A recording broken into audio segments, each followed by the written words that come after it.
আসসালামু আলাইকুম রহমতুল্লাহ বরাকাত। আজকে আমরা সূরাতুজ জিলজালের তাফসীর শুনবো ইনশাআল্লাহ বিইذনিল্লাহ। খুব ছোট্ট সূরা, অনেকেরই মুখস্থ আছে এটা। এই সূরাগুলো আমাদের নিয়ম করে সময় করে মুখস্থ করা লাগে না, এগুলো এমনি মুখস্থ হয়ে যায় শুনতে শুনতে।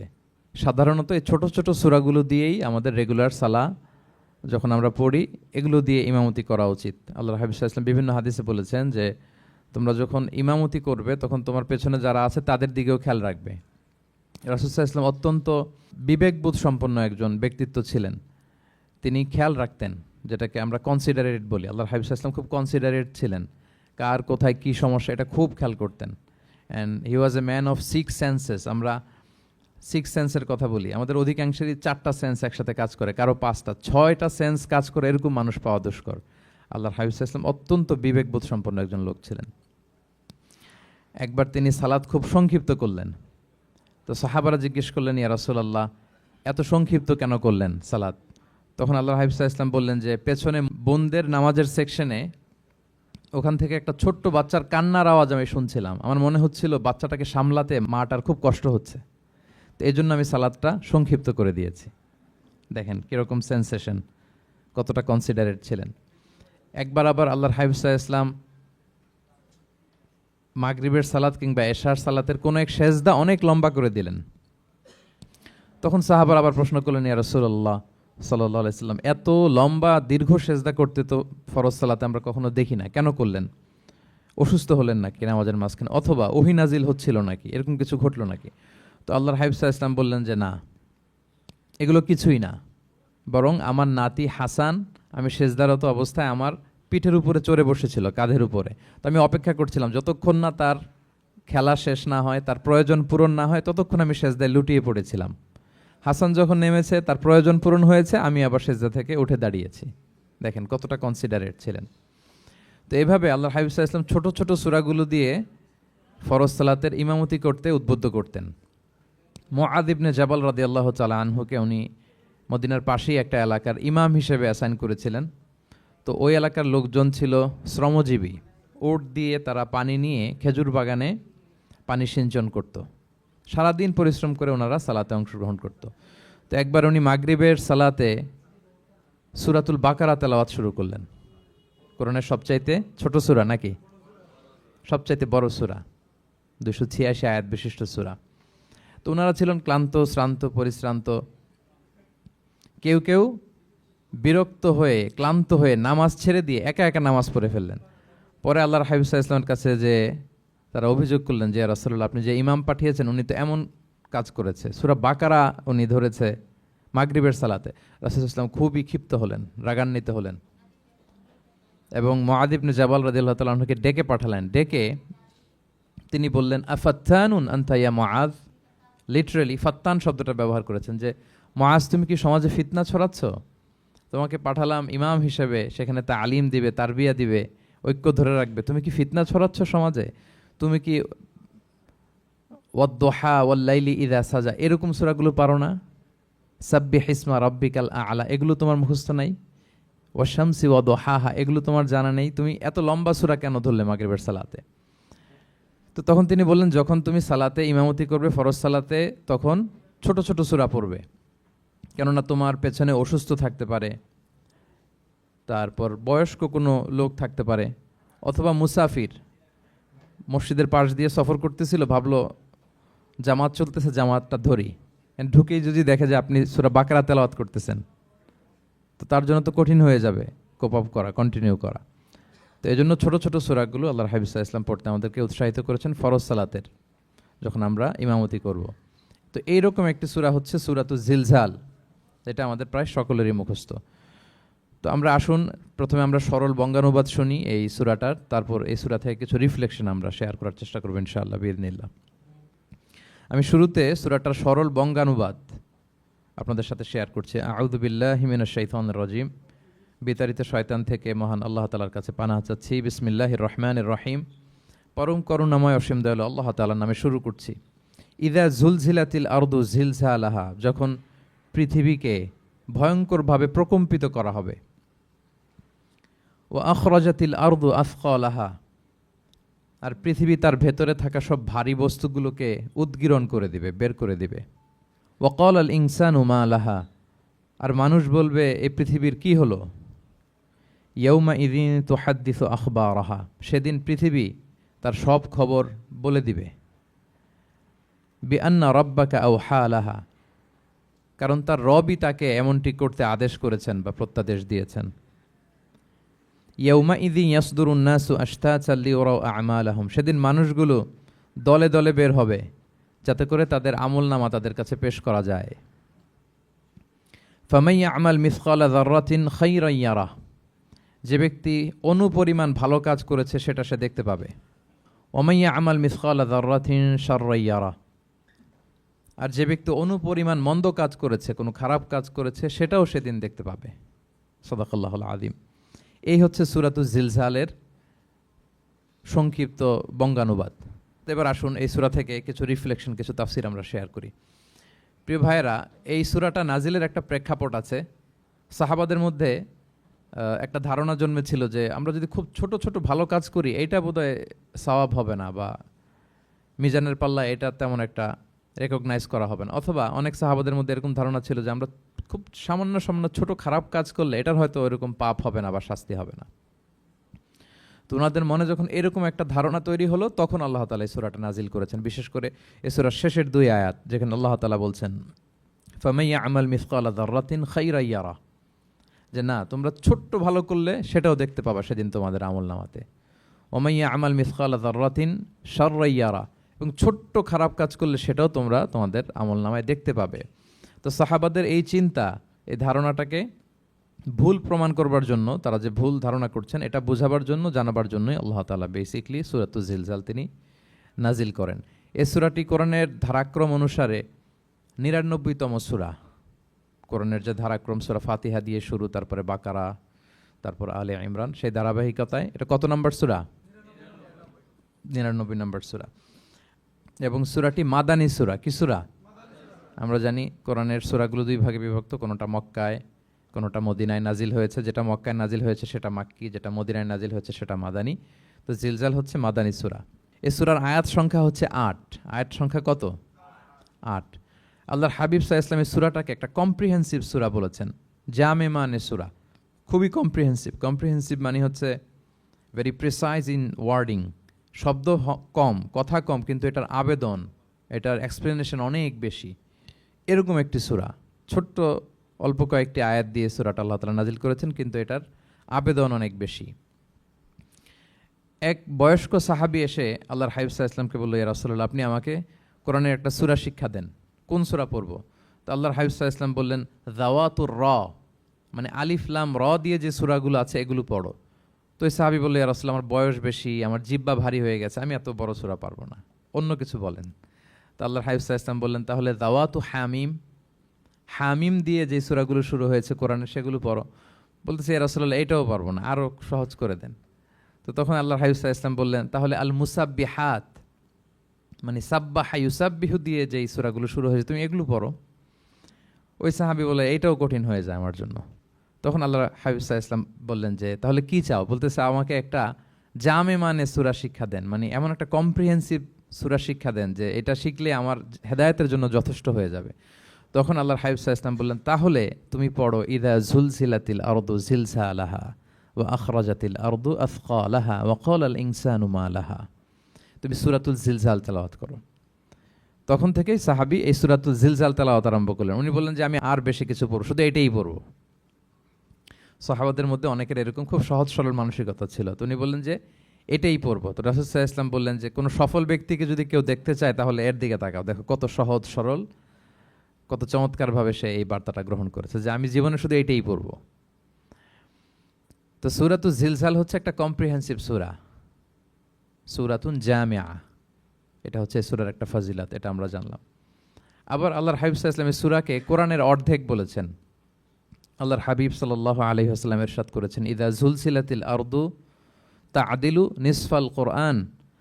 সূরাতুল জিলজাল এটা কোরআনের অর্ধেক, কোরআনের অর্ধেক। আপনারা এরকম শুনেছেন যে সূরা ফাতিহাকে বলা হয় কোরআনের অর্ধেক, তারপর সূরাতুল ইখলাসকে বলা হয় সুলুসুল কোরআন, কোরআনের 1/3। তো এটার অর্ধেক বলার কারণ হচ্ছে কোরআনে অর্ধেক বলা হয়েছে দুনিয়ার কথা, অর্ধেক বলা হয়েছে আখিরাতের কথা, পরজগতের কথা, লাইফ আফটার ডেথের কথা। তো যেহেতু এই সূরাটা আখিরাতকে কাভার করে, তাই সেজন্য কেমন যেন এই সূরাটা পুরো কোরআনের অর্ধেক। আল্লাহ তাআলা আমাদেরকে, আমরা যখন আল্লাহর কাছে কল্যাণ কামনা করি, আল্লাহ বলেছেন এইভাবে বলো, রব্বানা আতিনা ফিদ দুনিয়া হাসানা ওয়া ফিল আখিরাতি হাসানা ওয়া কিনা আযাবান্নার। হে আল্লাহ, আপনি দুনিয়ার কল্যাণ আমাদেরকে দান করেন, পরজগতের কল্যাণ দান করেন, আমাদেরকে আগুনের শাস্তি থেকে রক্ষা করেন। তাহলে দুনিয়া আখিরাত দুইটার কম্বিনেশনে। সো সূরা জিলজাল যেহেতু আখিরাতকে কাভার করে, তাহলে এটা কোরআনের অর্ধেক। এটা কি কোরআনের অর্ধেক? তা'দিলু নিসফাল কোরআন। সূরাতু জিলজাল তা'দিলু নিসফাল কোরআন, এটা কোরআনের অর্ধেক। তাহলে দুইটা আমরা ফদিলত বা ভার্চু জানতে পারলাম এই সূরার। এক নম্বর হচ্ছে এটা একটা কম্প্রিহেন্সিভ সূরা, কম্প্রিহেন্সিভ সূরা। দুই নম্বর জানতে পারলাম এটা কোরআনের অর্ধেক, নিসফুল কোরআন। আচ্ছা, এবার আমরা সূরার তাফসিরে চলে যাই। আল্লাহ তাআলা ইরশাদ করছেন, ইযা জুলজিলাতিল আরদু জিলজালাহা, যখন এই পৃথিবীটাকে প্রকম্পিত করা হবে। প্রিয় ভাইরা, বেসিকলি এই ৮ আয়াত বিশিষ্ট সূরাটার মধ্যে আমরা দুইটা ভাগ করতে পারি। প্রথম ৫ আয়াতে আল্লাহ তাআলা কিয়ামতের বিভীষিকাময় পরিস্থিতির একটা চিত্রায়ন এখানে এনেছেন, পিকচারাইজ করেছেন, যে কিয়ামতের যে সময়টা হবে এটা কেমন হবে, এটা আল্লাহ তাআলা চিত্রায়িত করেছেন। সূরাকে মনোযোগ দিয়ে যদি আপনি পড়েন, অনুধাবন করেন, মনে হবে যে কিয়ামতের চিত্রটা আপনার চোখের সামনে ভেসে উঠেছে। তো ৮ আয়াত বিশিষ্ট এই সূরার প্রথম ৫ আয়াতে আল্লাহ তাআলা তিনি কিয়ামতের বিভীষিকাময় পরিস্থিতির একটা বর্ণনা হাজির করেছেন। এরপর শেষের ৩ আয়াতে কেমন করে আমাদের আমল নামা পেশ করা হবে, আমরা যা করি ভালো কিংবা মন্দ, এটাকে লিখে রাখা হয়, এটাকে রেকর্ড করে রাখা হয়। ওই আমল নামাটা আবার একদিন আমাদের হাতে পেশ করা হবে। ওই সময়টা কেমন হবে, ওই দৃশ্যটা কেমন হবে, এটা আল্লাহ তাআলা বলেছেন। আই রিপিট, আমি আবারও বলি, সূরার আয়াত সংখ্যা কত? ৮। তো প্রথম ৫ আয়াতে আল্লাহ তাআলা কিয়ামতের বিভীষিকাময় পরিস্থিতির বর্ণনা দিয়েছেন, আর শেষের ৩ আয়াতে আমাদেরকে যে আমাদের আমল নামা পেশ করা হবে তার একটা চিত্র তুলে ধরেছেন। এবার মোটামুটি সহজ হয়ে আসছে না ব্যাপারটা?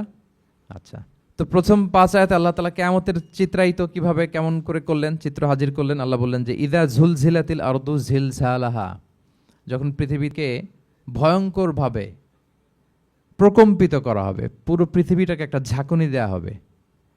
এই সূরার নামই হচ্ছে ঝাঁকুনি দেওয়ার সূরা, ঝাঁকুনি। জিলজাল মানে হচ্ছে শেকিং, আর্থকোয়েক, ভূমিকম্প, ভূকম্পন। ভূমিকম্পের সাথে পরিচিত না সবাই? এক্সপিরিয়েন্স হয়েছে কারো ভূমিকম্প? নাকি ঘুমায় থাকার সময় হয়? সব সময় হয়েছে? হ্যাঁ, মাঝে মাঝে আমরা এক্সপিরিয়েন্স করি আর্থকোয়েক, ভূকম্পন, পৃথিবী কেঁপে ওঠে। এটা একটা ন্যাচারাল ফেনোমেনা। পৃথিবীর মাটির নিচে অনেক কিছু থাকে, এগুলো নড়ে চড়ে উঠলে পৃথিবীটাও কেঁপে ওঠে। নানা কারণে এই ভূকম্পনটা হয়। পৃথিবীর ভেতরে অনেকগুলো শিলার স্তর আছে। আমরা যেরকম মাটি দেখি, পুরো পৃথিবীটা জুড়েই কিন্তু এরকম মাটি নয়, অনেক শিলা আছে, রূপান্তরিত শিলা, পাললিক শিলা, আগ্নেয়গিরির শিলা। এই শিলাগুলোর মধ্যে ডিসপ্লেস হলে পৃথিবী কেঁপে ওঠে। আবার পৃথিবীর ভেতরে আগুন আছে, গ্যাস আছে, এই গ্যাসগুলো যখন মুভ করে তখন পৃথিবীর উপরে কেঁপে ওঠে। একটাকে হাইপোসেন্টার বলে, আরেকটাকে ইপোসেন্টার বলে। হাইপোসেন্টার মানে পৃথিবীর ভেতরের অংশটাকে বলে হাইপোসেন্টার, আর ভূপৃষ্ঠের এটাকে বলে ইপোসেন্টার। ওই হাইপোসেন্টারে যদি কোনো ঝড় হয়, উপরে এই প্রকম্পিত হয়। এটাকে আমরা ভূকম্পন বা ভূমিকম্প হিসেবে দেখি পৃথিবীতে। তো এই পৃথিবীতে অনেক বড় বড় ভূমিকম্প আমরা দেখেছি। জাপানে, আমার গত বছর একটা সফর ছিল জাপানে, তো ওই সকাল বিকেল ভূমিকম্প হয়। এখানে তো আমরা 6 মাস 1 বছর ভূমিকম্প দেখি, ওখানে সকালে বিকেলে একটু একটু করে কাঁপতেছে। এর কারণ হচ্ছে ওইটা এমন একটা এলাকায় পড়েছে, প্যাসিফিক ফায়ার রিংস বলে, একটা প্লেটের উপর, 7টা ট্যাকটনিক প্লেটের উপর আল্লাহ তাআলা পৃথিবীকে সেট করেছেন। ওই ট্যাকটনিক প্লেটগুলো যদি একটার সাথে একটা ঘর্ষণ হয়, অনেক এনার্জি রিডিউস করে, ওইখান থেকে পৃথিবীর উপরে এরকম ভাইব্রেশন শুরু হয়, এই প্রকম্পনটা শুরু হয়। তো জাপানের বিভিন্ন সময় আমরা বড় বড় ভূমিকম্পের কথা শুনেছি। ওদের কান্টো সিটি আছে একটা, অনেক বড় ভূমিকম্প হয়েছিল 1920 সালে, লাখখানেক লোক মারা গিয়েছে। আপনাদের সুনামির কথা মনে থাকবার কথা, সুনামির কথা মনে আছে? কত সালে? 2004 সালে। এই ভূমিকম্পে পুরো একটা মহাদেশ কেঁপে উঠেছিল, দ্য এন্টায়ার এশিয়া, পুরো এশিয়াটা কেঁপে উঠেছিল। এটাকে আন্ডারসি মেগাথার্স্ট আর্থকোয়েক বলে। এত ভয়ঙ্কর ভূমিকম্প হয়েছে যে পুরো, মাঝে মাঝে ভূমিকম্পে তো 1-2টা দেশ আক্রান্ত হয়, এটা পুরো একটা মহাদেশ কেঁপে উঠেছিল। ওই ভূমিকম্পের কারণে ইন্দোনেশিয়াতে প্রায় 2.5 লাখ লোক মারা গিয়েছে, 2.5 লক্ষ। বান্দা আছে সুমাত্রাতে। হাইতিতে একবার একটা ভূমিকম্প হয়েছে আর অনেক আগে, লক্ষ লক্ষ লোক মারা গিয়েছে। তো এই যে ভূমিকম্প এর নামে আল্লাহ তাআলা বেসিকলি এই সূরাটা দিয়েছেন। তবে পৃথিবীবাসী যেই ভূকম্পন এক্সপিরিয়েন্স করেছে, কিয়ামতের সময় যে ভূমিকম্প হবে ওটা কি ওইরকম হবে? হ্যাঁ, ওটা ভয়ঙ্কর ভূমিকম্প হবে, মারাত্মক ভূমিকম্প। আল্লাহ তাআলা বলছেন, ইয়া আইয়ুহান নাসু তাকু রাব্বাকুম ইন্না জালজালাতাস সাআতি শাইউন আযীম। হে মানুষেরা, তোমরা আল্লাহকে ভয় করো আর তোমরা জেনে রেখো কিয়ামতের যে ভূমিকম্পটা হবে সেটা শাইউন আযীম। আযীম শব্দটা আল্লাহ যে কোনো জায়গায় ব্যবহার করেন না, যেটা খুব ভয়ঙ্কর হয়, মাত্রাতিরিক্ত, লিমিট ছাড়িয়ে যায়, ওটার ক্ষেত্রে আল্লাহ তাআলা আযীম বলেন। আল্লাহর হাবিব সাল্লাল্লাহু আলাইহি ইসলামের আচরণ, ওনার ক্যারেক্টারিস্টিক্স বলতে যে আল্লাহ এই শব্দ ব্যবহার করেছেন, ওয়া ইন্নাকা লাআলা খুলুকিন আযীম। নবী হে, আপনি সুমহান চরিত্রের উপর প্রতিষ্ঠিত, মানে এই চরিত্রের মধ্যে দাগ ফেলতে পারে এরকম কেউ নেই। সো আযীম শব্দটা কোরআনের যত জায়গায় ব্যবহার করেছেন, আল্লাহ নিজের ক্ষেত্রে বলেছেন সূরা আয়াতুল কুরসির শেষে, ওয়া হুয়াল আলিয়ুল আযীম, তিনি হচ্ছেন আলী এবং আযীম, সুমহান। তো কিয়ামতের এই ভূকম্পনের ক্ষেত্রে আল্লাহ তাআলা এই আযীম শব্দটা ব্যবহার করেছেন, ইন্না জালজালাতাস সাআতি শাইউন আযীম। এটা মারাত্মক হবে সেদিনকার ভূমিকম্প, সাধারণ ভূমিকম্প নয়। ইযা রুজ্জাতিল আরদু রজ্জা ওয়া বুসাতিল জিবালু বাসসা, পুরো পৃথিবীটা একসাথে কেঁপে উঠবে, পাহাড়গুলো ভেঙে চুরে তছনছ হয়ে যাবে। এটা হবে বেসিকলি যখন ইসরাফিল আলাইহিস সালাম উনি ট্রাম্পিটে ফুৎকার দিবেন, হুইসেল দিবেন সিঙ্গার মধ্যে, নুফিখা ফিস সূর, সূরের মধ্যে যখন তিনি ফুৎকার দিবেন।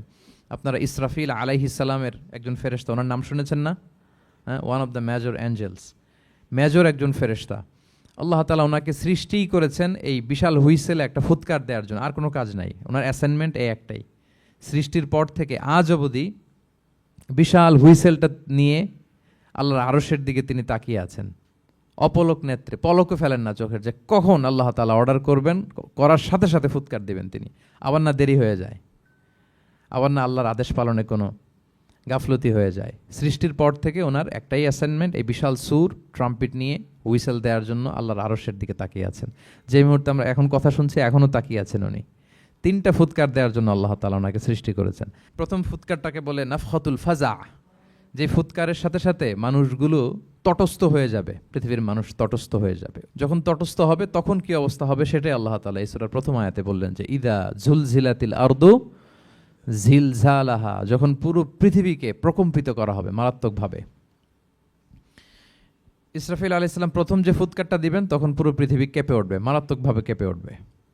তারপরের যে ফুৎকার দিবেন তখন সব মরে যাবে, আমরা পৃথিবীতে কেউই বেঁচে থাকবো না, তখন মানুষ মরে যাবে, জিন জাতি মরে যাবে, সমস্ত ফেরেশতারাও মরে যাবে। যেই ফেরেশতা মালাকুল মাউত, যিনি মৃত্যুর ফেরেশতা, যার মাধ্যমে আল্লাহ তাআলা মৃত্যু ঘটিয়ে থাকেন, তারও মৃত্যু ঘটবে। সে আল্লাহ তাআলার কাছে বলবে, আল্লাহ, পৃথিবীর সবাই মরেছে, আপনার আদেশ অনুযায়ী মানুষ, জিন, ইবলিস সবাইকে আমি মৃত্যু দিয়েছি, তাদের রূহ কবজ করেছি, এখন কি হবে? আল্লাহ তাআলা বলবেন, এখন তুমি মরবে, মুতিয়া মালাকুল মাউত, এখন তুমি মরো। মালাকুল মাউত তখন মারা যাবে। এত ভয়ঙ্কর একটা চিৎকার দিয়ে মালাকুল মাউত জগৎ থেকে বিদায় নিবে।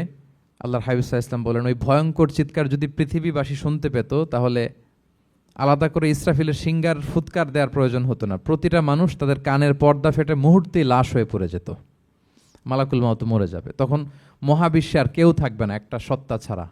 তিনি কে? আল্লাহ সুবহানাহু ওয়া তাআলা। সূরাত আর-রহমানে আল্লাহ তাআলা চমৎকারভাবে বলেছেন, কুল্লু মান আলাইহা ফান ওয়া ইয়াবকা ওয়াজহু রাব্বিকা যুল জালালি ওয়াল ইকরাম। পৃথিবীতে যা আছে সব নিঃশেষ হয়ে যাবে একমাত্র তিনি ছাড়া। তিনি হচ্ছেন অব্যয়, অক্ষয়, অবিনশ্বর, চিরঞ্জীব, শাশ্বত।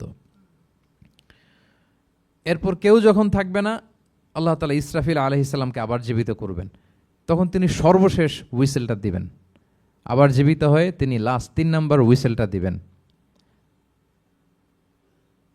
লাস্ট হুইসেলটা যখন দেয়া হবে তখন জমিন থেকে সব মৃত লাশগুলো আবার জীবিত হয়ে দাঁড়াতে শুরু করবে। মিনহা খালাকনাকুম ওয়া ফিহা নুঈদুকুম ওয়া মিনহা নুখরিজুকুম তারাতান উখরা, মাটি থেকে বানিয়েছি, মাটির কবরে তোমাদের পাঠিয়েছি, আবার মাটি থেকে তোমাদেরকে উত্থিত করা, আবার সবাই উঠবে। এই 3টা হুইসেল দেওয়ার জন্য আল্লাহ তাআলা সাইয়েদনা ইসরাফিল আলাইহিস সালামকে সৃষ্টি করেছেন।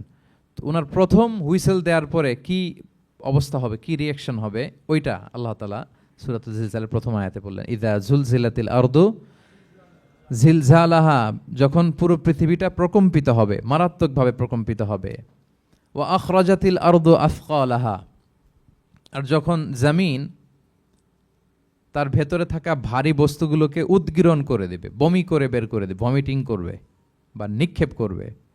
পৃথিবীর ভেতরে কি আছে তাফসিরে এসেছে আল মাউথা ওয়াল কুনুজ, অর্থাৎ মৃত ডেড বডিগুলো, সেই আদম আলাইহিস সালামের সময় থেকে শুরু করে কিয়ামত পর্যন্ত পৃথিবী সব ডেড বডিগুলোকে ধারণ করে তার ভেতরে, তাই না? জীবিতদেরকে ভূপৃষ্ঠ উপরে ধারণ করে আর মৃতদেরকে জমিন তার পেটের ভেতরে ধারণ করে। তো আখরাজাতিল আরদু আফকালাহা, জমিন ভারী বস্তুগুলোকে উদ্গীরণ করবে, তাহলে সব ডেড বডিগুলোকে তখন বের করে দিবে। আর কুনুজ যত আছে, মিনারেলস, যত খনিজ পদার্থ আছে পৃথিবীর ভেতরে, স্বর্ণ, যত মিনারেল আছে, ইউরেনিয়াম থেকে শুরু করে যত গ্যাস আছে, প্লাটিনাম আছে, যা আছে, আগুন, অগ্নিকুণ্ড, সব কিছু জমিন বের করে দিবে। মারাত্মক এক বিস্ফোরণের মধ্য দিয়ে জমিন সব কিছু উদ্গীরণ করে বের করে দিবে। তাহলে দেখেন, কিছুটা সামহাও আপনাদের সামনে চিত্রায়িত হচ্ছে না কিয়ামতটা কেমন হবে?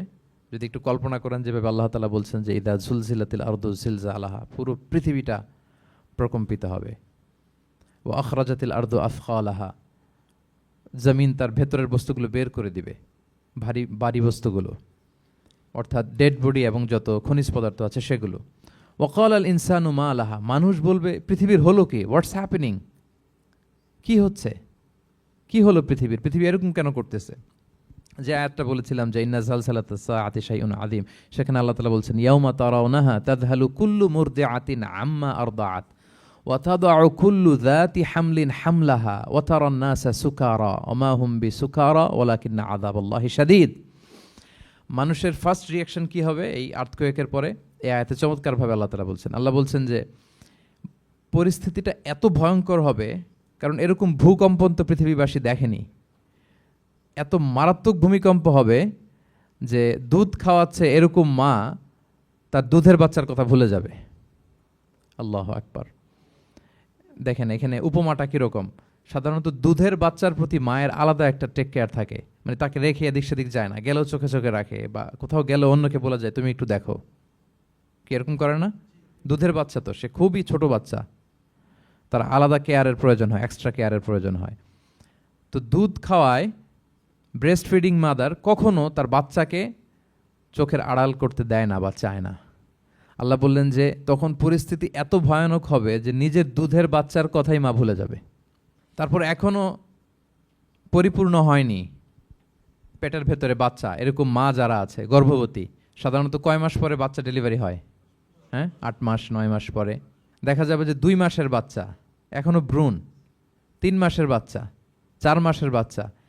এই ভয়ঙ্কর পরিস্থিতির চোটে যত গর্ভবতী নারী আছে সব মুহূর্তে ডেলিভারি করে দেবে, মুহূর্তে, ইনস্ট্যান্ট। দাতু হামলিন হামলাহা, যত মা আছে গর্ভবতী সবাই, প্রেগনেন্ট মহিলারা মুহূর্তে ডেলিভারি করে দেবে, প্রি ম্যাচিউরড বেবি, কেউ ভ্রূণ, কেউ 3 মাসের, কেউ 4 মাসের বাচ্চাগুলো ডেলিভারি হয়ে যাবে। মানুষগুলো পঙ্গপালের মতো দৌড়াতে থাকবে, বিক্ষিপ্ত পতঙ্গের মতো দৌড়াতে থাকবে মানুষ।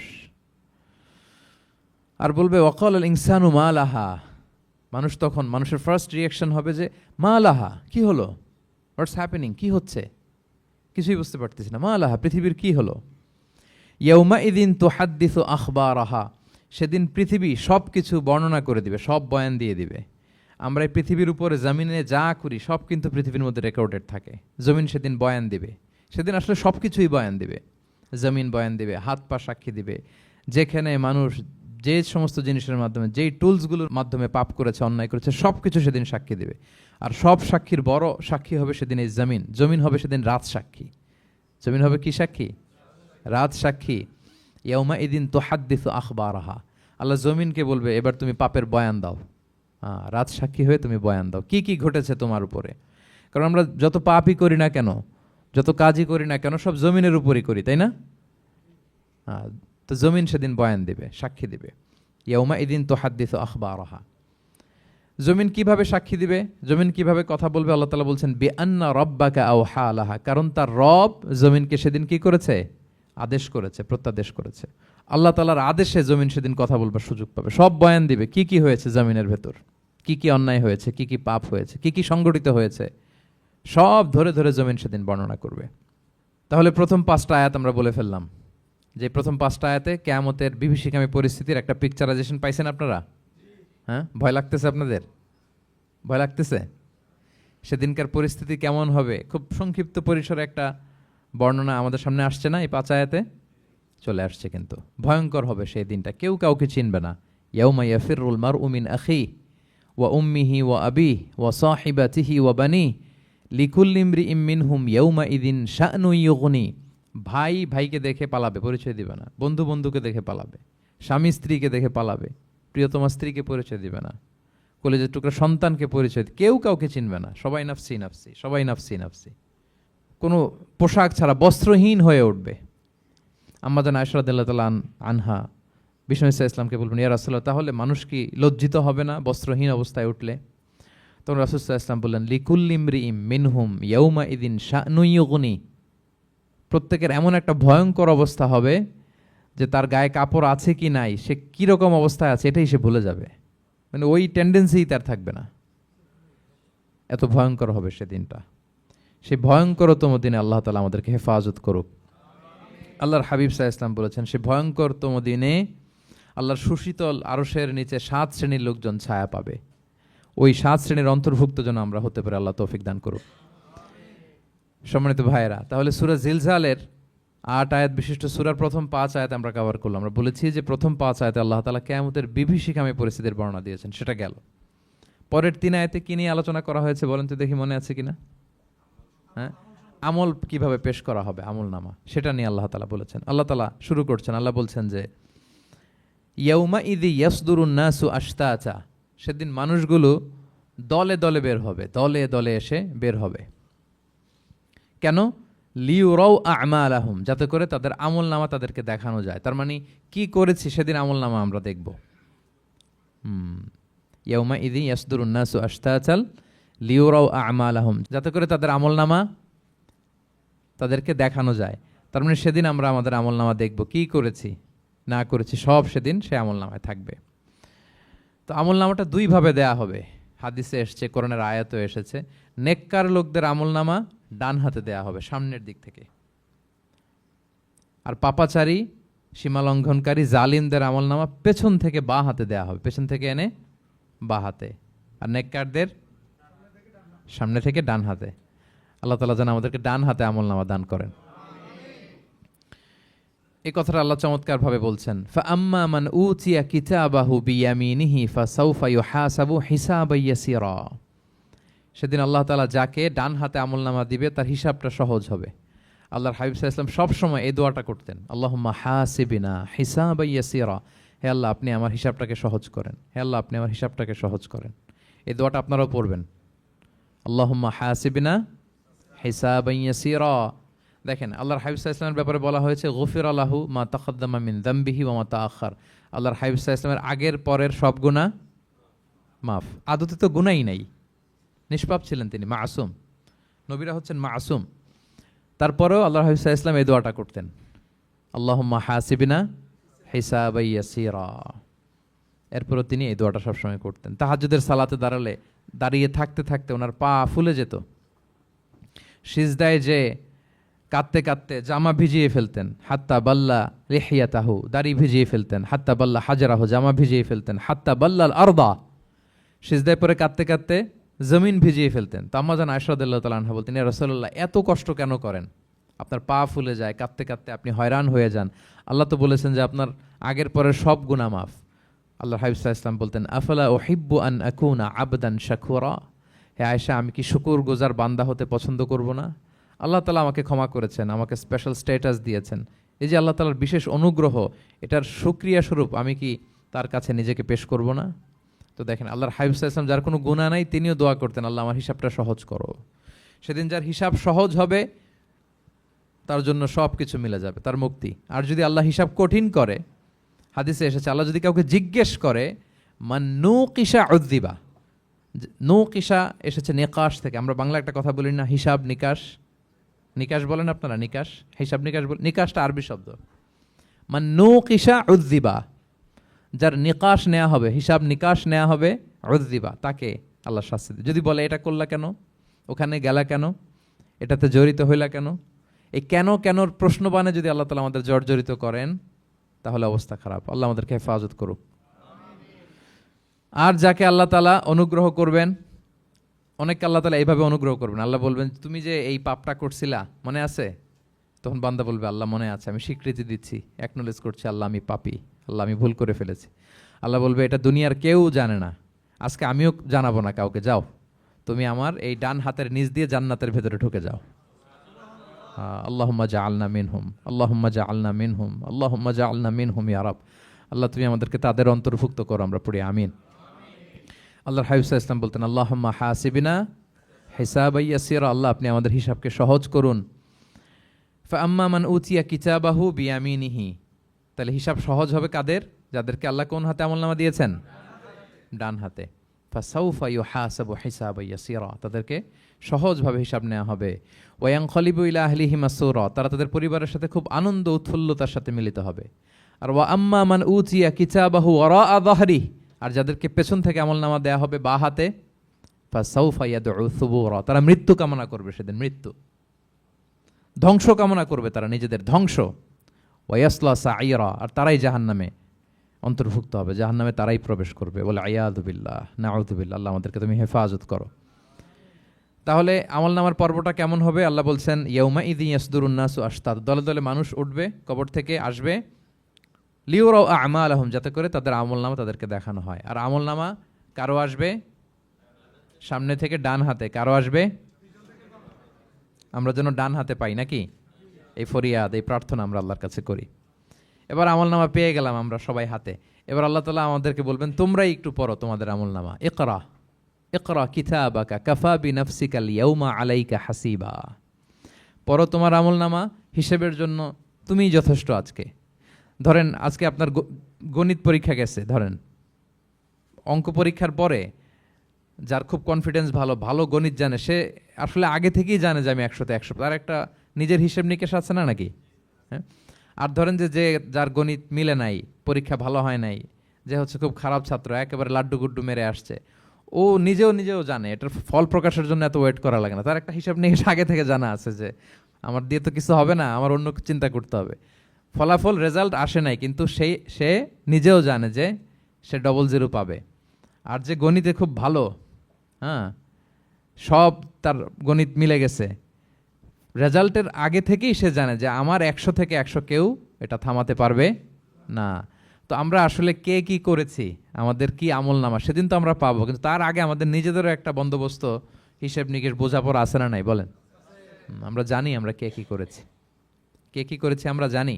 আল্লাহ নিজেদেরকে তখন দায়িত্ব দিয়ে বলবেন, ইকরা কিতাবাকা কাফা বিনাফসিকাল ইয়াউমা আলাইকা হাসিবা, পড়ো তোমার আমলনামা, ইকরা, পড়ো পড়ো, এবার তুমি মার্কিং করো তোমাকে, আমি মার্কিং করার আগে তুমি একটু করো দেখি, তুমি কি করেছো, তুমি একটু মার্কিং করো।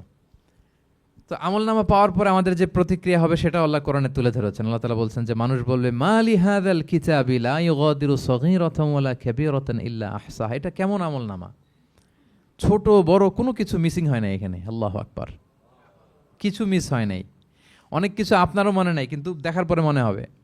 ধরেন ঠিক এই মুহূর্তে গত বছর রমাদানের এই দিনে আমরা কোথায় ইফতারি করছিলাম, হুট করে জিজ্ঞেস করলে আমি বলতে পারবো? বলতে পারবেন আপনি? কিন্তু হিসাব কেউ মিলাই দিলে তখন মনে করবে, ও তাই তো, আমি তো ওই সময় এটা করছি, ওই সময় তো ওইখানে ছিল। আমলনামা দেখে মানুষের ফার্স্ট রিয়াকশন হবে, মালি হাযাল কিতাবি লা ইউগাদিরু সগীরাতান ওয়ালা কাবীরাতান ইল্লা, এটা কেমন আমলনামা, সব মিলে যাচ্ছে, তাই তো, এমনটাই তো করেছি আমি। সগীরাতান ওয়ালা কাবীরা, ছোট বড় তুচ্ছ নগণ্য সব আল্লাহ তাআলা তুলে ধরেছেন সেখানে, সব আমলনামায় তুলে ধরেছেন। মুমিনরা তো আমলনামা পেয়ে মহা খুশি, তাদের চেহারা হবে সেদিন উজ্জ্বল, প্রফুল্ল, প্রস্ফুটিত। উজুহু ইয়াউমাইযিন মুসফিরা দাহিকাতুম মুস্তাবশিরা, উজ্জ্বল থাকবে তাদের চেহারা। আর আরেক দলের চেহারা, যাদের আমলনামা বা হাতে দেয়া হয়েছে, তারা চিৎকার করবে, তারা নিজেদের ধ্বংস কামনা করবে, মৃত্যু কামনা করবে, তারা বাঁচার জন্য মুমিনদের কাতারে ঢুকে যেতে চাইবে। আল্লাহ তাআলা বলবেন, না, আজকে ঢোকার সুযোগ নাই। ওয়ামতাজুল ইয়াউমা আইয়ুহাল মুজরিমুন, পাপীদেরকে আজকে আলাদা করে ফেলো। সীমাহুম ফি উজুহিহিম মিন আসারিস সুজুদ, তাদের চেহারার মধ্যে সিজদার দাগ দেখে ফেরেশতারা জান্নাতীদেরকে আলাদা করবেন, জাহান্নামীদেরকে আলাদা করবেন। এবার যখন বলা হবে আমলনামা পড়ো, তোমাদের কোনো মন্তব্য আছে কিনা, তারা অস্বীকার করবে। শুরুতে বাঁচার জন্য কি করবে? দুনিয়াতে যেরকম হয়, সুপ্রিম কোর্টে দাঁড়িয়ে কাঠগড়ায় দাঁড়িয়ে যেটা করে মানুষ, বাঁচার সর্বশেষ চেষ্টাটা করে, অস্বীকার করে, মিথ্যা বলে, বলে না? সেদিনও মানুষ অস্বীকার করবে, তারা বলবে আল্লাহ এটা আমি করি নাই। কি বলবে? করি নাই। তা আল্লাহ তাআলা কি প্রমাণ করে দিতে পারবেন যে তারাই এটা করেছে? হ্যাঁ, এত এত ফ্যাক্টর অথেন্টিকেশন আল্লাহর কাছে থাকবে যে মানুষ অবাক হয়ে যাবে। আমরা যে মোবাইলে 3 ফ্যাক্টর 4 ফ্যাক্টর অথেন্টিকেশন দেই না, হ্যাঁ, আল্লাহর কাছে এরকম অনেকগুলো ফ্যাক্টর অথেন্টিকেশন থাকবে। আল্লাহ তাআলা প্রমাণ করে ছাড়বেন যেটা তুমিই করেছো। আল্লাহ তাআলা বলবেন এই আমলনামা যদি বিশ্বাস না হয়, আমার কিরামান কাতিবিনের কাছে একটা ব্যাকআপ ফাইল আছে, ওটার সাথে মিলাবো। কিরামান কাতিবিনা ইয়ালামুনা মা তাফআলুন, তোমরা যা করেছো সব তারা জানে, সব লিখে রেখেছে। কিরামান কাতিবিনের ব্যাকআপ ফাইল আনার পরে দেখা যাবে যে আমলনামা হুবহু একেবারে পাই টু পাই মিলে গিয়েছে। তারপরও তারা অস্বীকার করবে, বলবে যে আল্লাহ আমরা করি নাই, তোমার ফেরেশতারা ভুল করে লিখছে। এরকম নানা ধরনের অজুহাত, নানা ধরনের মিথ্যাচার তারা করতে চাইবে। আল্লাহ তাআলা তখন বলবেন যে ওয়াকুল্লা ইনসানিন আলজামনাহু তাইরাহু ফি উনুকিহি ওয়া নুখরিজু লাহু ইয়াউমাল কিয়ামাতি কিতাবান ইয়ালকাহু মানশুরা। আমাদের এই যে গ্রীবা লগ্নে আমরা যা করি সব কিছুর একটা ব্যাকআপ ফাইল আছে এখানে, সেদিন আল্লাহ তাআলা সেখান থেকে বের করবেন আমাদের আমলনামা। আল্লাহু আকবার। এই যে আমরা যা বলি এখানে রেকর্ড হয়ে যায়, এই জায়গাটাতে, এই গলার এইখানটাতে আল্লাহ রেকর্ড করে রাখেন। এবং সেদিন এখান থেকে আল্লাহ তাআলা একটা প্রিন্ট আউট বের করে দেখাবেন যে এই দেখো তোমার আমলনামা, কেরামান কাতিবিনের আমলনামা ব্যাকআপ ফাইল, এই যে তোমার এখানে গ্রীবালগ্নে আমি যেটা রেখেছি সেভ করে, এটাও মিলে যাচ্ছে। এরপর মানুষ অনেকে বিশ্বাস করবে না। ফিঙ্গারপ্রিন্ট দিয়ে আল্লাহ তাআলা মিলাবেন। দুনিয়াতে আমরা বায়োমেট্রিক অথেন্টিকেশন করি না, এটা আয়াহসাবুল ইনসানু আল্লাহ নাজমা ইযামা বালা কাদিরিনা আলা আন নুসাউইয়া বানানা। কারো ফিঙ্গারপ্রিন্টের সাথে কারোটা মিলে না, অস্বীকার করার কোনো সুযোগ থাকবে? এরপরেও অনেকে বিশ্বাস করবে না, এরপরও অনেকে মানতে চাইবে না। আল্লাহ তাআলা আজবুজ জানাব থেকে আরেকটা কপি বের করবেন। আমাদের প্রত্যেকের ব্যাকবোনের নিচে কক্সিক্স আছে, ট্রায়াঙ্গেল, ছোট্ট একটা হাড্ডির কণা, আমাদের যে শিরদাঁড়ার একেবারে নিচে, এটাকে হাদিসের ভাষায় বলে আজবুজ জানাব। ইন্নাফিল ইনসানি আযমান, মানুষের দেহে একটা ছোট্ট হাড্ডি কণিকা আছে, লা তাআকুলুহুল আরদু আবাদা, জমিন কখনো ওই হাড্ডি কণিকা খেতে পারে না। মিনহা ইউরাক্কাবুল খালকু ইয়াউমাল কিয়ামা, কিয়ামতের দিন সেখান থেকে সৃষ্টিকে আবার তোলা হবে। সেটার সাথে আল্লাহ তাআলা মিলাবেন, সেখান থেকেও প্রমাণিত হবে। এরপর আল্লাহ তাআলা ভিডিও রেকর্ড দেখাবেন। ওয়াকুল্লা শাইইন আহসাইনাহু ফি ইমামিম মুবিন নামক ভিডিও রেকর্ডার দিয়ে তখন আপনি সরাসরি দেখবেন যে এই তো আপনি ওই জায়গায় গিয়েছেন, এই তো আপনি পাপ কাজ করেছেন, এই তো আপনি অন্যায় কাজ করেছেন, এই তো আপনি জুলুম করেছেন, এই তো সীমালঙ্ঘন করেছেন, সব কিছু আপনি একেবারে ভিজুয়াল প্রেজেন্টেশন, আর অস্বীকার করার কোনো সুযোগ থাকবে না। তারপরেও যারা অস্বীকার করবে যে আল্লাহ আমি করি নাই, আল্লাহ বলেন আলিয়াউমা নাখতিমু আলা আফওয়াহিহিম ওয়া তুকাল্লিমুনা আইদিহিম ওয়া তাশহাদু আরজুলুহুম বিমা কানু ইয়াকসিবুন। সেদিন তার মুখকে আমি সিলগালা করে দেব, আর সুযোগ দেওয়া হবে না। অনেক অস্বীকার করেছ, তার হাত সাক্ষী দিবে, তার পা সাক্ষী দিবে। সেদিন আল্লাহ তাআলা প্রমাণ করেই ছাড়বেন যে এই পাপ তুমি করেছো। তাহলে আমলনামা কিভাবে আল্লাহ দিবেন? আল্লাহ বলেন ইয়াউমা ইযি ইয়াসদুরুন নাসু আশতাতা, দলে দলে আসবে, লিউরাউ আমালাহুম, যাতে করে তাদেরকে আমলনামা দেখানো হয়। ফামান ইয়ামাল মিসকালা যাররাতিন খাইরান ইয়ারা, অনুপরিমাণ ভালো করেছো তো সেটা তুমি দেখতে পাবে, অনুপরিমাণ খারাপ করেছো তো সেটাও তুমি দেখতে পাবে। যাররা মানে হচ্ছে অণু, অ্যাটম, বস্তুর ক্ষুদ্রতম একক, একেবারে অণুর কথা আল্লাহ তাআলা বলেন যে একেবারে ছোট্ট কাজ সেটাও তুমি দেখতে পাবে, ছোট্ট খারাপ কাজ সেটাও দেখতে পাবে। আমরা অনেক সময় ছোটখাটো জিনিসগুলোকে গুরুত্ব দেই না। আল্লাহর হাবিব সাল্লাল্লাহু আলাইহি ওয়াসাল্লাম বলেছেন ওয়ালা তাহকিরান্না মিনাল মা'রুফি শাইআ ওয়ালাউ আন তালকা আখাকা বিওয়াজহিন তালিক। তোমরা কোনো ছোট ভালো কাজকে এটাকে আন্ডারমাইন করো না, ছোট মনে করো না, যে কোনো ভালো কাজ হোক এটাকে ছোট করবো না। ইভেন তুমি তোমার ভাইয়ের সাথে দেখা হলো যে মুচকি হাসি দিয়ে কথা বলো, এটারও তুমি মনে করো না যে এটা কাজে লাগে, এটাও কাজে লাগবে, এটাও সেদিন মিজানের পাল্লায় তোমার নাজাতের বড় মেজর একটা ওসিলা হয়ে যেতে পারে। আপনি যে আপনার ভাইয়ের সাথে মুচকি হাসি দিয়ে কথা বলেন, এটা সাদাকার সওয়াব হয়। Your smile to your brother it's a charity, তাবাসসুমুকা ফি ওয়াজহি আখিকা সাদাকা, দেখলেন সালাম দিলেন, একটা মুচকি হাসি, এটা সাদাকা দেওয়ার সওয়াব। সুবহানাল্লাহ, এটাও সেদিন কাজে লেগে যাবে। সো ফামান ইয়ামাল মিসকালা যাররাতিন খাইরান ইয়ারা ওয়া মান ইয়ামাল মিসকালা যাররাতিন শাররান ইয়ারা। ছোট্ট ভালো কাজ যদি করো সেটাও দেখবে, ছোট্ট খারাপ কাজ যদি করো সেটাও দেখতে পাবে। যত ছোট ভালো কাজ করেন, রাস্তায় একটা ধরেন যে কলার ছোলা পড়েছিল, ভাবলেন যে এইটা সরাই দেয় একটু, আমি ইমাতাতুল আযা আনিত তারিক হবে, মানুষ পিছলে পড়লে পা ভাঙবে, তো এই ময়লাটা একটু সরাই দিলেন। কলার একটা ছোলা পড়েছিল, খোসা এটা ফেলে দিচ্ছেন, দেখবেন যে ওই দিন এটাও রেজিস্টার করা আছে, এটাও লেখা। একজনকে মুরব্বী একজন আসছে, আপনার বসার সিট ছিল, ওনার সিট ছিল না, উঠে দাঁড়িয়ে তাকে বসার সুযোগ করে দিয়েছে, ওই দিন দেখবেন যে এটাও লেখা, এটার জন্য অনেক সওয়াব রেজিস্ট্রেশন করা আছে। একজন রাস্তা দিয়ে যাচ্ছিল, জিজ্ঞেস করতেছে ভাই যে এই জালান অমুকটা কোথায়, তো আপনি বলে দিলেন যে জালান গুম্বাকটা তো এইদিকে, তো সে আপনার কারণে ওই দিন সঠিক পথে যেতে পারলো। আপনার কাছে মনে হয়েছে ছোট্ট ফিউ সেকেন্ডসের একটা নেক কাজ, কিন্তু সেদিন দেখবেন আমল নামায় সেটাও লেখা। আবার এরকম ছোট্ট ফামাইয়া আমাল মিসকালা যাররাতিন শার, ছোট্ট আপনি একটা গালি দিয়েছেন কাউকে, কারোর ব্যাপারে, এর ব্যাপারে ওর কাছে যে কান ভারী করছেন, ফেসবুকে একটা বাজে কমেন্ট করে দিয়েছেন, দেখার কেউ নাই, ধরার কেউ নাই, দিলাম একটা গালি, দেখবেন যে ওই দিন সব একেবারে ক্ষুদ্র থেকে ক্ষুদ্রতর অনুপরিমাণ খারাপ কাজ, ভালো কাজ সব সেদিন আমলনামায় তুলে রাখবে কে? আল্লাহ সুবহানাহু ওয়া তাআলা, তিনি সেদিন আমলনামায় সব তুলে রাখবেন। সো আমরা কোনো ভালো কাজকে যেন তুচ্ছ মনে না করি, কোনো খারাপ কাজের সাথে যেন জড়িত না হয়, যত ছোট হোক। শয়তানের ওয়াসওয়াসায়, প্রবৃত্তির ধোকায় পড়ে, নফসের ধোকায় পড়ে কখনোই যেন পাপের কাজে আমরা পা না বাড়াই, এবং প্রত্যেকটা পাপকেই যেন আমরা ভয়ঙ্কর মনে করি, যে না এটা আমার জন্য কাল হয়ে দাঁড়াতে পারে। আর প্রতিটা ভালো কাজ করার ক্ষেত্রে যেন আমরা প্রতিযোগিতা করি, আর এই মাইন্ডসেট যেন থাকে যে না এটা আমাকে বাঁচাতে পারে সেদিন। কি বলেন, ঠিক কিনা? তাহলে আল্লাহ তাআলা শেষ করলেন ফামাইয়া আমাল মিসকালা যাররাতিন খাইরান ইয়ারা। প্যাচ লেগে যায় না? লেগে যায়, স্বাভাবিক। আগে খাইরান, পরে শাররান। অনুপরিমাণ ভালো করলে সেটাও সে সেদিন কি পাবে, অনুপরিমাণ খারাপ করলেও পাবে। দেখেন, এটা একটা আশা জায়গা নিয়ে আসে আমাদের, কিন্তু হোপফুল করে, তাই না? আমরা অনেক সময় এমন হয় যে ভালো কাজ করছি, কেউ দেখে নাই। হ্যাঁ, আপনি এই আয়াতটা খেয়াল করবেন যে না, কেউ দেখে নাই, কিন্তু দেখেছে কে? আল্লাহ দেখেছেন, উনি দেখলেই চলবে, আমার আমল নামা এটা ঠিকই থাকবে। কোনো এক কারণে সমাজের সবাই আপনাকে ভুল বুঝেছে, misunderstanding, everyone got you wrong, আসলে আপনি ঠিক ছিলেন। সবাই পরিস্থিতি, সামাজিক, এটা সেটা, এরকম হয় না যে সবাই ভুল বুঝতেছে, আসলে আপনি ঠিকই করছেন। সবাই ভুল বুঝুক, আপনার আমল নামায় সেটা ভালো কাজ হিসেবে লেখা থাকবে, ঠিক কিনা? অনেক সময় ঠকায় লোকজন, আমাদেরকে ঠকায় নানাভাবে, আমরা হয়তো তার সাথে পেরে উঠি না। মাঝে মাঝে কিছু ভিডিও আমি দেখি, এই আপেল বিক্রি করতেছে, কি অদ্ভুত ব্যবসায়ী, তো দেখাচ্ছে খুব ভালো ভালো আপেল, আপনারা দেখেছেন কিনা জানি না। সে আবার ওই পলিথিনের ভেতরে পচা নষ্ট আপেলগুলোর কয়েকটা প্যাকেট করে রাখে, তো আপনি বেছে বেছে যেই ভালো আপেলে দিবেন সেটাই সে নিয়ে প্যাকেটে দিয়ে দিচ্ছে। মাপটাপ করার পরে আপনি যখন টাকা বের করতেছেন বা অন্য মানুষকে, হুট করে সে ওই পচা আপেলের ওইটা, আপনার একই পলিথিন, একই ওজনের তার একটা হিসাব থাকে, ওইটা ধরায় দিচ্ছে। তা আপনি কোত্থেকে না কোত্থেকে আপেল কিনছেন, বাসা হয়তো অনেক, বাসায় যেয়ে দেখেন সর্বনাশ, কি টসটসে পাকা আপেলগুলো বেছে বেছে দিলাম, এখন দেখি পচা। তো ওরে তো আর পাবেন না, ওরে আর ধরাও হইল না। আপনি ভাবছেন হিসাবটা এখানেই শেষ? হ্যাঁ, এখানেই শেষ না।